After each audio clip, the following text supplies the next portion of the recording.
अस्सलाम वालेकुम। हम ओ लेवल मैथमेटिक्स की कंप्लीट वीडियो सीरीज़ के साथ आपके सामने हाजिर हैं और इस कंप्लीट वीडियो को बनाने के लिए, इस कंप्लीट सीरीज़ को बनाने के लिए हम ऑड्री सिम्पसन की बुक यूज़ कर रहे हैं और आज हम उसका चैप्टर 9 स्टार्ट करने जा रहे हैं जो कि ट्रिग्नोमेट्री के बारे में है। अब ट्रिग्नोमेट्री को थोड़ा सा समझते हैं। मैथ्स में और ज्योमेट्री में ख़ास तौर पर ट्राइंगल्स की बहुत ज़्यादा अहमियत रही है और ट्राइंगल्स की साइड्स,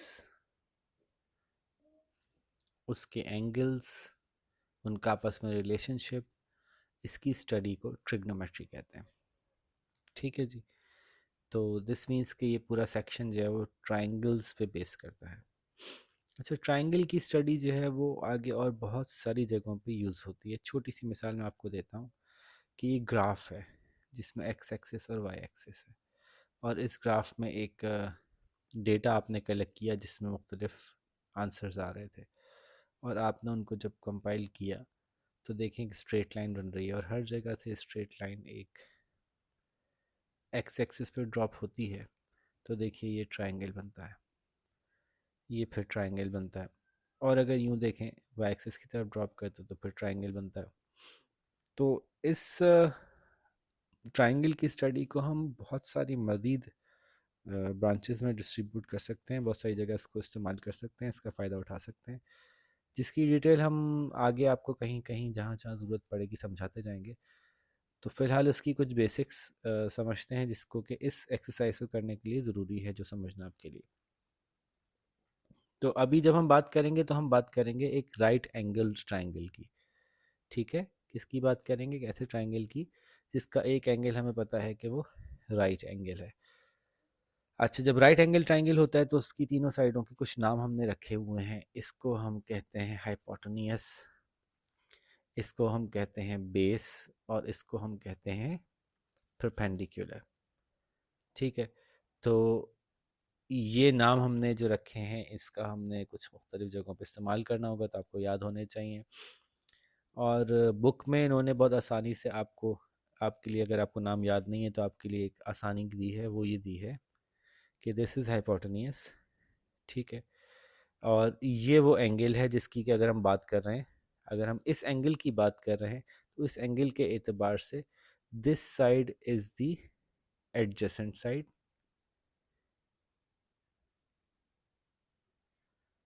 और this side is the opposite side. ठीक है, इस एंगल के एतबार से ये अपोजिट हो गई और ये एडजेसेंट हो गई। ठीक है, हम इसको बेस बोलते हैं, इसको परपेंडिकुलर बोलते हैं। तो जब किसी स्पेसिफिक एंगल की बात हो रही होगी तो उस स्पेसिफिक एंगल और हाइपोटेन्यूज के दरमियान, हाइपोटेन्यूज और एंगल के साथ मिली हुई जो दूसरी लाइन होगी उसको एडजेसेंट साइड कहेंगे यानी बेस कहेंगे। दिस मीन्स कि अगर हम इस एंगल की बात कर रहे हैं तो फिर ये बेस हो जाएगा, ये बेस हो जाएगा और ये अपोजिट साइड हो जाएगी यानी ये परपेंडिकुलर कहलाएगा। तो ये इंटरचेंजेबली हम यूज़ कर सकते हैं डिपेंडिंग अपॉन कि किस एंगल के रेफरेंस से बात हो रही है।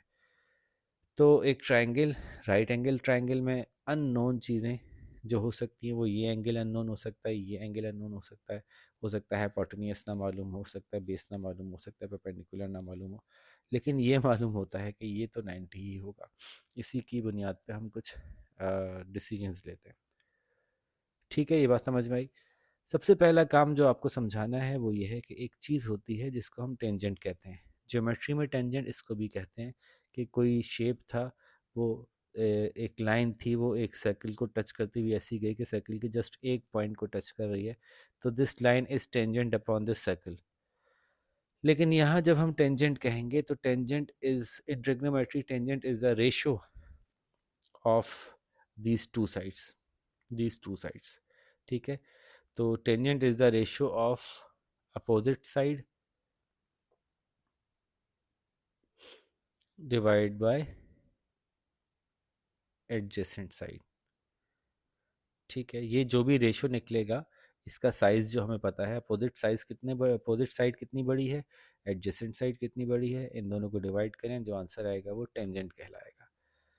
ठीक है, तो अपोजिट साइड को जैसे मैंने कहा हम परपेंडिकुलर कहते हैं और जो एडजेसेंट साइड होती है उसको बेस कहते हैं। तो शायद आपने कहीं पढ़ा हो कि tangent theta is equals to perpendicular upon base which is through proper brushing.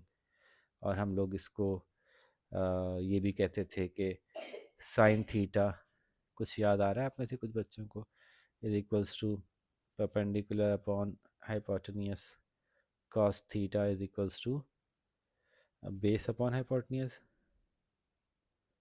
और tangent theta theta is equals to perpendicular upon base. अच्छा, अब ये रेशोज़ हैं, इसका मतलब है। थोड़ा सा इसको और खोलते हैं, इन्फॉर्मेशन मैं आपको देता जाऊंगा, फिर एक्सप्लेन करता जाऊंगा कि इसका मतलब क्या हुआ। मतलब ये हुआ कि अगर मैं जानना चाहता हूँ कि एक राइट एंगल ट्राइंगल है जिसका कि 4 उसका बेस है और 5 उसका परपेंडिकुलर है इस एंगल के पर्सपेक्टिव से, तो उसका टेंजेंट क्या होगा, तो मैं कैसे निकालूंगा, 5 डिवाइड बाय 4 करूँगा और आंसर निकाल लूँगा। ठीक है, 1 पॉइंट समथिंग आएगा। तो इस तरह से हम टेंजेंट कैलकुलेट कर सकते हैं मुख्तलिफ ट्राइंगल्स के लिए। ट्राइंगल्स को स्टडी करके एक चीज़ तो हमने सीखी कि अगर किसी तरह से हम ये एंगल फिक्स कर दें, लेट्स सपोज ये 60 डिग्री है, तो हमेशा जो बेस और परपेंडिकुलर का रिलेशनशिप होगा राइट एंगल ट्राइंगल में, हमेशा परपेंडिकुलर और बेस का जो रिलेशनशिप है वो सेम होगा। फॉर एग्जांपल ये अगर 5 है और ये 4 है, तो अगर ये एंगल 60 है और किसी और साइज़ का ट्राइंगल बनाएंगे, तो जो आंसर इनको डिवाइड करके आएगा वही आंसर इनको डिवाइड करके आएगा, अगर ये 60 ही मेंटेन किया आपने। तो 60 डिग्री पे ये रेशो हमेशा सेम रहता है, ये हमने जाना अगर राइट एंगल ट्राइंगल है। तो चाहे इस ट्राइंगल का साइज़ कितना भी बड़ा हो जाए, लेकिन रेशो उसका वही रहता है, उसी रेशो से साइड्स बढ़ती हैं अगर ये एंगल मेंटेन किया हुआ आपने। दिस मीन्स कि 60 डिग्री पे जब परपेंडिकुलर और बेस का रेशो सेम रहेगा, इसका मतलब है 60 डिग्री पे टेंजेंट का आंसर हमेशा सेम आएगा। तो ये एक इंटरेस्टिंग फैक्ट है कि हमने स्टडी किया मुख्तलिफ डिग्रीज पे, कि 40 डिग्री पे टेंजेंट निकाल के देखें, उस पर मुख्तलिफ साइज़ के ट्राइंगल बनाए हमने, जिसमें कि ये 40 डिग्री मेंटेन कर लिया और ये 90 था, तो हमेशा उसके बेस पे परपेंडिकुलर का आंसर जो है वो सेम आया तकरीबन।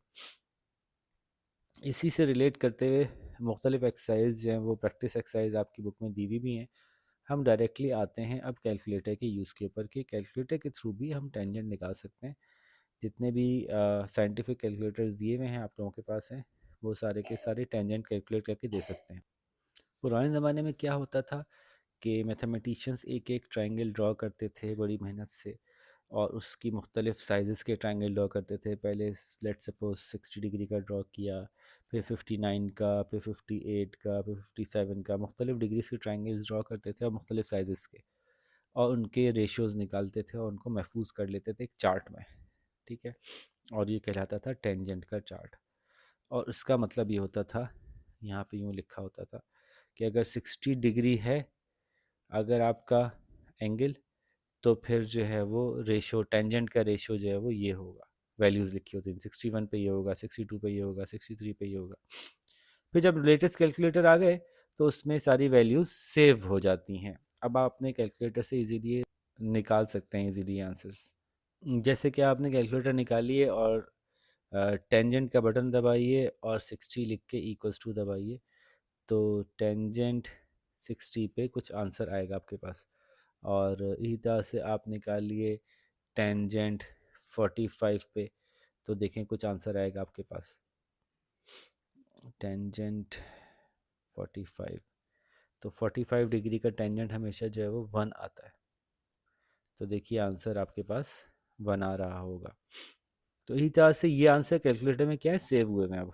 तो अब आप डायरेक्टली जान सकते हैं वैल्यू को इनपुट करके कि इस डिग्री का एंगल अगर यहाँ पे मौजूद है तो इन दोनों साइड्स का क्या रेशो है। इनका साइज़ तो नहीं पता चलेगा, लेकिन रेशो पता चलेगा किस रेशो से साइड्स डिस्ट्रीब्यूटेड होंगी। तो अब पूछ ये रहे हैं पहले सवाल में कि इतनी डिग्री का टेंजेंट मालूम करें कैलकुलेटर से 4 डेसिमल प्लेस तक। तो इसमें कुछ भी नहीं करना। एक्सरसाइज एक्चुअली बहुत इजी है, अगर कॉन्सेप्ट समझ में आ गया एक दफ़ा तो। इसमें आपको टेंजेंट का बटन दबाना है, 56 लिखना है और एंटर दबा देना है, ओके कर देना है, तो आपके पास आंसर आ जाएगा। और उसको इन्होंने कहा है answer to the 4 decimal places लेना है, तो हम कहेंगे 1.482560 आ गया ना, तो यहाँ तक लेते हैं 1.4826 आ जाएगा आंसर। तो अब बाकी सारे सवाल तो करके दिखाने की ज़रूरत नहीं है, सब में सेम ही है। बस ये आपने टेंजेंट का बटन दबा के डिग्री एंटर करनी है और इज इक्वल्स टू दबाएंगे तो आंसर आ जाएगा। और इसके बिल्कुल कन्वर्सली अगर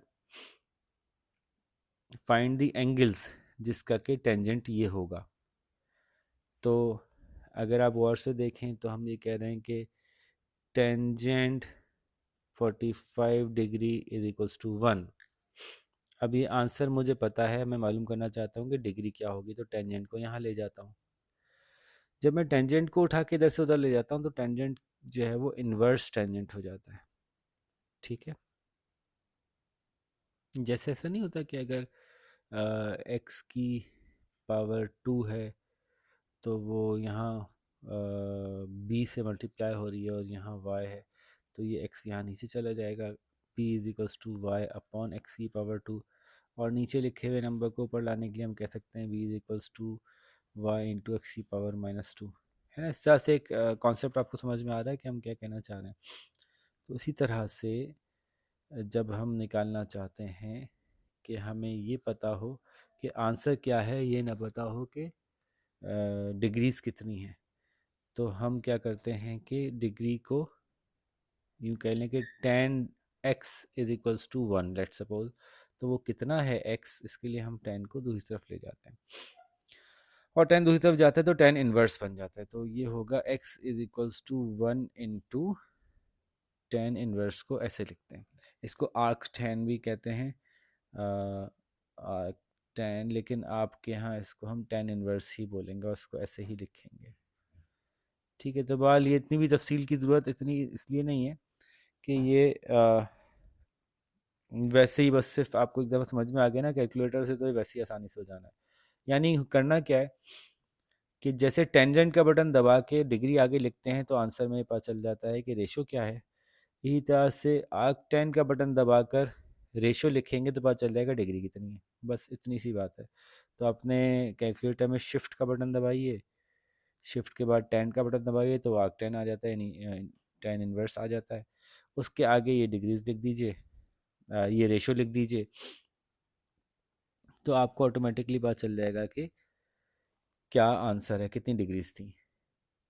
अब इसको आपने लिखा होगा तो इसका आंसर होगा यानी 10 इनवर्स, और आपने ये लिखा होगा तो आंसर आ रहा होगा 9.3749। और इन्होंने कहाँ तक लेना है, 1 डेसिमल प्लेस तक लेना है, तो बस 9.4 आंसर आ जाएगा। ठीक है, बात आसानी से समझ में आती है। पूरी एक्सरसाइज में कुछ नहीं करना, बस 10 इनवर्स दबाना है, ये वैल्यू डालनी है और देखना है कि डिग्री कितनी थी। तो हमें पता है कि अगर डिग्री पता चल जाए कि कितने डिग्री का एंगल है, ये वाला ये एंगल कितनी डिग्री का है, तो इन दोनों साइड्स का रेशियो हम बता सकते हैं जो 10 से निकलता है। और अगर हमें पता है कि इन दोनों साइड्स का रेशियो क्या है, तो हम 10 इनवर्स से ये बता सकते हैं कि वो कितनी डिग्री का एंगल था जिस पे कि ये रेशियो आ रहा होगा। ये दोनों सेव्ड फिगर्स हैं, कोई कैलकुलेशन नहीं है, अभी नई कैलकुलेशन नहीं कर रहा आपका कैलकुलेटर। ये सेव्ड हैं फिगर्स जो कि कैलकुलेटर के अंदर फीड की हुई होती हैं। और इसका ग्राफ, ये चार्ट, इसका चार्ट मिलता है, अगर आप चाहें तो चार्ट भी खरीद सकते हैं। तो पहले जो है, जैसे हम जब स्टूडेंट थे तो हमारे एग्ज़ाम्स में ये चार्ट हमारे पास होता था। हम इससे तलाश करते थे कि ओके ये अगर वैल्यू आ रही है रेशो की तो फिर कितने डिग्री होगा, जो उस तरह से हम डिग्रीज कैलकुलेट कर लिया करते थे। अब आप अपने कैलकुलेटर से कर लेते हैं। So this is it. इसके अलावा इस एक्सरसाइज में कुछ नहीं है। उम्मीद है आपको बात समझ में आ गई होगी। टेंजेंट क्या होता है ट्रिग्नोमेट्री में समझ में आ गया होगा। और टेन जो है वो टेन और शिफ्ट टेन को हम किस तरह से यूज़ करते हैं, कभी डिग्री मालूम करते हैं, कभी रेशो मालूम करते हैं। तो कन्वर्सली हम दोनों चीज़ें मालूम कर सकते हैं बहुत आसानी से। तो let's complete this exercise and then meet with the new exercise. तब तक अपना ख्याल रखिएगा। अल्लाह हाफ़िज़।